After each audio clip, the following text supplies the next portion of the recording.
If your Android phone is lost or stolen, what should you do? Should you secure your device first or remote lock it? Watch my video completely till the end for a full tutorial on these two specific options on Google Find Hub.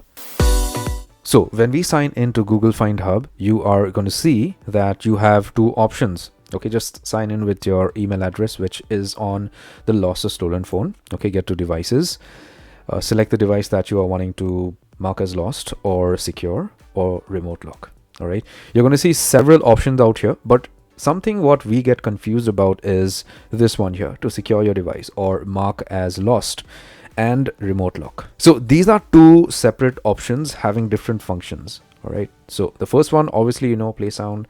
If it is nearby, even if it is in silent mode, you click on play sound, your phone is going to ring. All right, the second option out here, mark as lost or previously secure your device, is an option. If you select and you click on continue, it is going to lock your phone immediately if it is online, or if it is offline. When your phone comes online, it is going to lock your device with a pin or a pattern that you remember.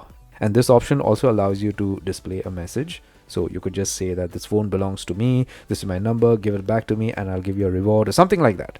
Whatever you want to put in on the screen. And this requires you to log in with your email address and your Google password to set this on for your phone. As compared to remote lock is an option that you could use without a Google password. So say supposing your phone is lost or stolen, you want to lock it immediately. So you don't have to sign into Find Hub to remote lock your phone. You could just do a Google search for remote lock and then click on the first suggestion.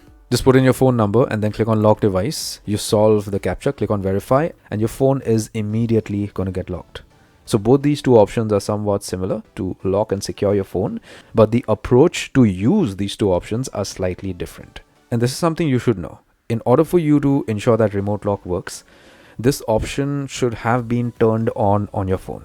So when you had your phone, you should have switched on remote lock. All right.